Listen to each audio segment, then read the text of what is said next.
Este tema que voy a tratar a continuación se relaciona con las sociedades que viví durante mis experiencias existenciales y profesionales. Viví en países latinos en gran parte de mi vida, en particular, obviamente, el Uruguay, pero también en México y Colombia. Estuve importantes periodos de mi vida en Italia y en España.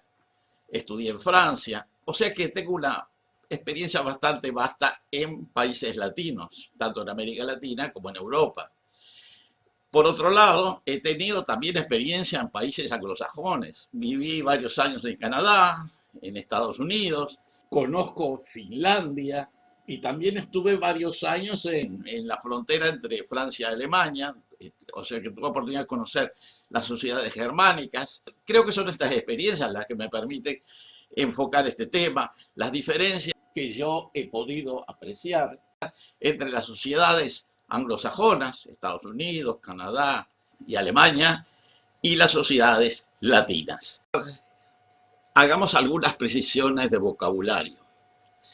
Cuando decimos anglosajones, no nos estamos refiriendo exclusivamente a los pueblos anglos y sajones que migraron a Inglaterra alrededor del siglo V, sino más bien a los elementos germánicos de estos dos pueblos. A ello se agregó el aporte escandinavo introducido por los vikingos a partir del siglo VIII, que por otra parte también tenían elementos germánicos, o sea que en gran medida Inglaterra fue generando una cultura en donde lo germánico comenzó a dominar. Por otra parte, cuando decimos latinos, debemos ser todavía menos exigentes. Los latinos apenas eran un pueblo, los romanos, en la variedad de naciones itálicas, pero debido a su influencia política y a su evolución expansiva e imperial, suele extenderse la denominación latino a los pueblos que cayeron bajo su dominio y bajo la influencia religiosa de la Iglesia, en particular la Iglesia cristiana a partir del siglo IV. Tanto la Iglesia como las instituciones burocráticas del imperio tuvieron importante influencia en las lenguas escritas y más particularmente en los vocabularios. De allí que países como Francia, España y Portugal son considerados latinos. Por derivación, todos los países conquistados por estas naciones en sus fases imperiales usualmente también se integran al mundo latino. Es sobre todo el caso de América Latina, que está compuesta por países que fueron conquistados sobre todo por España y Portugal, y debido a que hablan lenguas consideradas latinas, también entran bajo la denominación de latinos. No hay que olvidar también que durante el transcurso de los siglos XVI y XVII se produjo la reforma religiosa, con la figura de Lutero surgió el protestantismo y ahí apareció una manera completamente diferente de considerar las instituciones, la vida y la realidad de las sociedades. El enfoque a partir de ese momento en la religión fue darle predominancia a la fe, mucho más que a la conducta o al perdón de los pecados.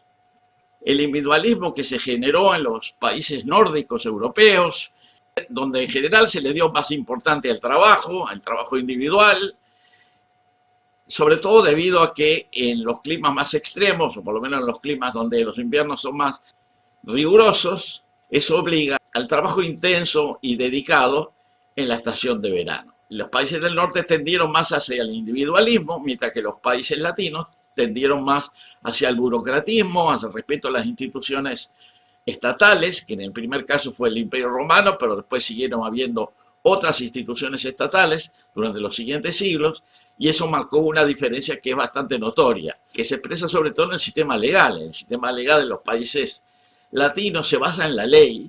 Primero se redacta la ley y luego la realidad tiene que adaptarse a la ley.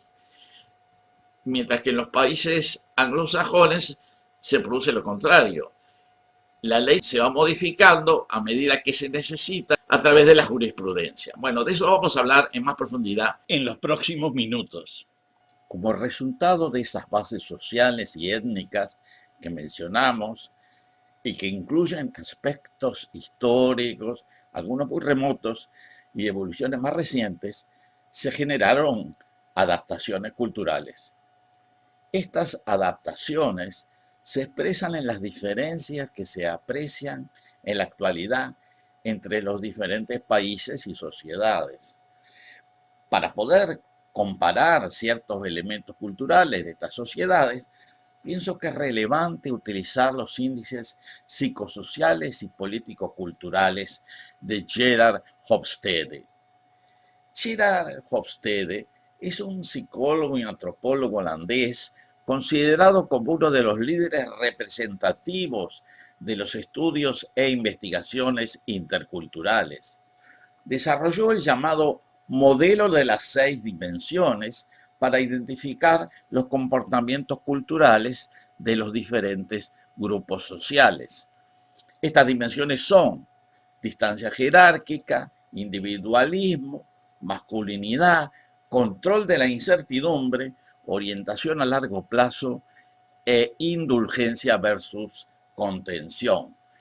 En este video nos limitaremos a referirnos a la dimensión que Hofstede denomina individualismo y que permite cualificar el grado de individualismo de cada país comparado con el sentimiento colectivista que impera en cada sociedad.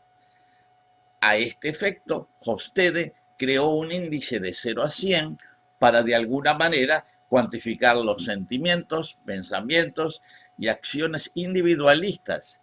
0 es el mínimo y 100 es el máximo. Cuando observamos los datos acerca del individualismo a nivel mundial, llegamos a interesantes conclusiones. Como decía anteriormente, los países anglosajones, entendiendo por tales el Reino Unido, los Estados Unidos, Australia, Canadá angloparlante y Nueva Zelanda, comparten ciertos rasgos culturales. Estos rasgos se manifiestan cuando observamos el índice de individualismo de Hofstede.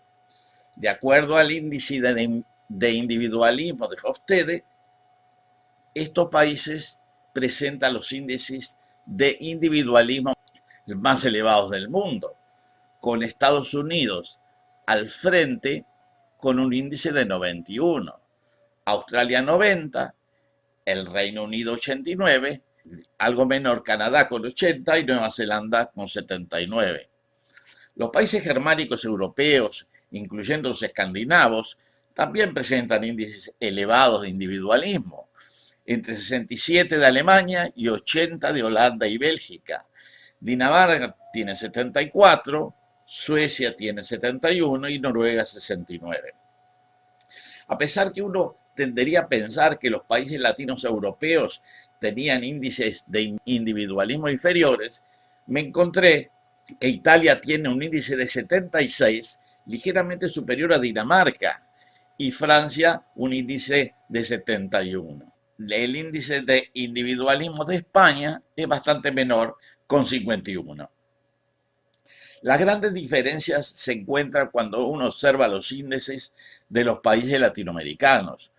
Hay 2 grupos principales: los que tienen índices relativamente más elevados, pero notoriamente inferior a los europeos, que son Argentina con 46, Brasil 38, Uruguay 36 y México 30. Los que tienen índices aún más bajos incluyen a Perú con 16, Colombia 13, Bolivia 10, Ecuador 7 y Guatemala 6. Considero que en Latinoamérica este índice está midiendo la influencia de las culturas indígenas, que tienden a otorgar más valor a la comunidad que meramente al individuo. También está midiendo la influencia de la inmigración europea y aparecen con índices de individualismo mayores, como es el caso de Argentina, Brasil y Uruguay. En otras palabras, las culturas latinas europeas han evolucionado hasta parecerse bastante en ese aspecto a las sociedades anglosajonas y germánicas, mientras que las llamadas culturas latinas de América Latina, es decir, América del Sur y Mesoamérica, son notoriamente menos individualistas. También parece indicar que las sociedades más pobres tienden a ser más solidarias y menos individualistas. En el cuadro adjunto se pueden apreciar los índices de individualismo que mencionaba. Lo anterior demuestra que las diferencias básicas que se habían identificado de los países anglosajones y germánicos, en algunos aspectos, es de carácter relativo. En mi opinión, en el desarrollo de las actitudes individualistas en los países latinos europeos, sobre todo Francia e Italia, influyó su incorporación en la sociedad de consumo que consideramos es el principal estímulo del individualismo. Esto también se ve en los países latinoamericanos más individualistas y menos colectivistas, que son Argentina, Brasil, Uruguay y hasta cierto punto México.